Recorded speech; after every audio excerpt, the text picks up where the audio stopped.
안녕하세요. 12월 24일 오늘 크리스마스 이브 징글벨 징글벨 징글 I wish you a merry Christmas. I wish. 제가 친구랑 옛날에 이걸로 좀 장난 좀 쳤는데 그런데 뭐 벌써 이렇게 나이가 먹었네요.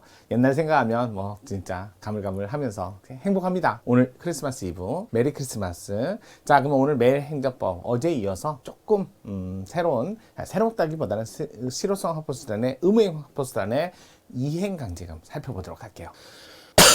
자, 이행강제금에 대한 설명. 가장 옳은 것을 고르세요. 이 문제 솔직히 말해서 옳지 않은 것을 고르는 게 조금 더 익숙한데 옳은 것을 고르는 게 좀 어려울 수도 있어요. 그래도 이행강제금 정리하고 가죠. 자, 실효성 확보수단 중에서도 강제집행, 집행 안에서 그것도 집행벌이죠. 이 네 가지 있어요. 대집행이 있고 강제징수 있고, 그 다음에 이행강제금, 집행벌이라고 하죠. 집행벌로서 이행강제금. 그 다음에 마지막이 직접강제인데, 직접강제는 거의 잘 안 나와요. 주로 많이 나오는 게 이행강제금. 뭐 요것도 주로 예전에 많이 나왔는데 요즘에는 좀 뜸하긴 해도 뭐 집행벌 이행강제금 요즘에 뜨는 영역이기도 합니다. 자, 강제집행이고, 그 다음에 강제집행에 네 가지 있고 즉시강제 있고, 그래서 강제에 이렇게 해서 즉시강제까지 이렇게 합치면 이게 강제 파트고, 그 다음에 제재 파트 해서 행정벌 이렇게 배우죠. 질서벌, 형벌 이렇게 배우는데 오늘은 이행강제금. 자, 이행강제금 부과, 이건 또 일반법은 아직 마련되진 않았어요. 그냥 개별법의 근거를 반드시 둬야 됩니다. 개별법 있어야 돼요. 이행강제금 침입적이기 때문에. 그래서 이행강제금에 관한 개별법. 그랬더니 행정기본법 30조에 있지 않아요? 막 그렇게 하는데, 행정기본법은 또 마찬가지예요. 각종 개별 법률을 근거를 둬야 되는데 그 법률을 만들 때 법률에 대한 개별 법률을 만드는 지침, 이런 걸로 활용하는 거지 행정기본법에 근거해서 이행강제금을 바로 부과할 수는 없습니다. 그래서 법률을 만드는데 아직 일반법은 없고 개별법만 존재한다. 이렇게 기억을 하시면 좋을 것 같아요. 따라서 이행강제금 부과를 위해서는 반드시 법률이 있어야 된다, 없어야 된다? 있어야 된다. 꼭 기억하세요. 자, 그래서 집행벌, 이행강제금 해서 강제집행의 수단으로서 이렇게 배우는데, 이행강제금 한번 볼게요. 자, 보통 이행강제금은 비대체적 자기의무라든지 또는 부자기의무, 요거에 대한 불이행시. 자, 불이행시 요거를 스스로 이행을 스스로 하도록 이행을 강제하기 위한 심리적 압박, 이렇게 표현을 하는데, 심리적 압박 중에 명예적 수단, 심리적 압박 되지만 제재적 수단 중에 금전적 제재, 그래서 심리적 압박을 위한 금전 부과, 요거를 우리는 금전 제재, 요거를 우리는 이행강제금을 하죠. 스스로 하게끔 유도하기 위해서. 왜? 남이 대신할 수 없고 또 부작용이니까. 다만 여기 이제 요즘에는 확대돼서 어디까지? 대체적 자기의무의 불이행까지도 여기까지도 확대 적용돼서, 요거는 선택적으로 행사할 수 있는 거지 우선적으로 이행강제금을 하라는 건 아니에요. 선택적 행사 가능, 이렇게 보시면 돼요. 이렇게 정리하시면 되고요. 자, 이렇게 해서 이제 이행강제금을 부과하는 건데, 이런 이행강제금 부과할 적에 일단은 비대체적 또는 자기의무인데, 자, 대표적인 게 바로 건물, 불법 건물이에요. 불법 건물, 불법 증축, 건축. 이건 하지 말라는 걸 했으니까 그러니까 한마디로 하지 말라는 걸 했으니까 부작위무를 불이행한 거죠.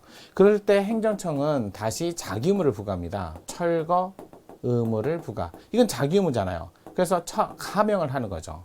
상당한 기간을 주고 철거 의무를 부과했어요. 건물주 갑에게.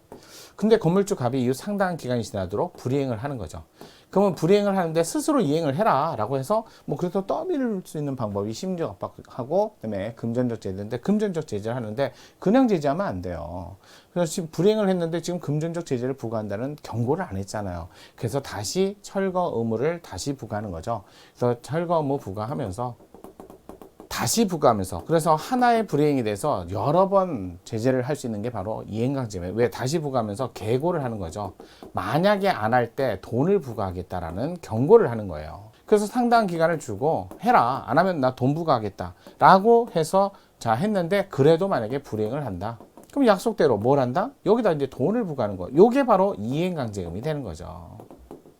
그런데도 철거는 여전히 안 했잖아요. 그래서 반복 똑같이 반복적으로 할 수 있다는 거야. 의무 부과하고 그 다음에 계고 또 하고 경고하고 이거 계고 이것도 처분이에요. 그래서 또 안 하면 했는데 자 불이행을 했던 거야. 불이행을 했다는 거야. 근데 마침 돈을 부과하기 직전에 바로 이행을 한 거죠. 완료됐잖아요. 그러면 뭐 계고를 한 목적이 달성됐으니까 이행을 했으니까 더 이상은 부과하지 않습니다. 부과하지 않습니다. 하지만 이미 부과한 금액은 요거는 징수해야죠. 안 내면 징수 절차 진행합니다. 만약에 납부를 안 하시면 이렇게 보시면 돼요. 또 계고를 안 한 요때 계고 없었죠. 여기는 계고가 없었잖아. 그러니까 계고가 없었는데도 불구하고 옛날에 한번 철거 의무 부과했으니까 요번에 두 번째죠. 그래서 곱하기 그러면 무효예요. 계고하지 않은 이행강제금 무효 이렇게 보시면 돼요. 그래서 이행강제금 부과에 관해서 전반적으로 한번 살펴봤죠. 그러면 이제 잘 정리하시고요. 문제 볼게요. 옳은 것을 찾으래요. 이행강제금은 장래 의무 이행을 심리적 압박을 위해서 강제하기 위한 것으로서 의무 이행이 있을 때까지 반복해서 부과할 수 있다. 아우 맞네 이게 맞네. 2번 이행강제금 취지에 따라 이미 부과되어도 이 의무 이행이 있었으면 징수하지 않는다? 아니죠. 부과하지 않는다가 맞죠. 부과하지 않는다가 맞고 징수하지 않는다가 아니라 부과하지 않는다. 이게 맞지. 이행강제금 부과되기 전에 이미 의무 이행을 이행한 경우에도 시정명령이 정한 기간이 지나서 이행한 경우라면 이행강제금 부과할 수 있다? 이건 안 되지. 없다. 하지만 이미 부과된 이행강제금은 징수한다. 대체적 자기 의무 위반에 대해서 대집행이 가능하지만 이행강제금 부과할 수 없다. 선택적으로 가능하다. 야, 그래서 정답은 1번이 됐던 거예요. 정말 정리 잘 하시면 이행강제금 정리 깔끔. 메리 크리스마스 하면서 오늘 정리할게요. 그러면 내일은 크리스마스입니다. 크리스마스에도 정의령은 간다.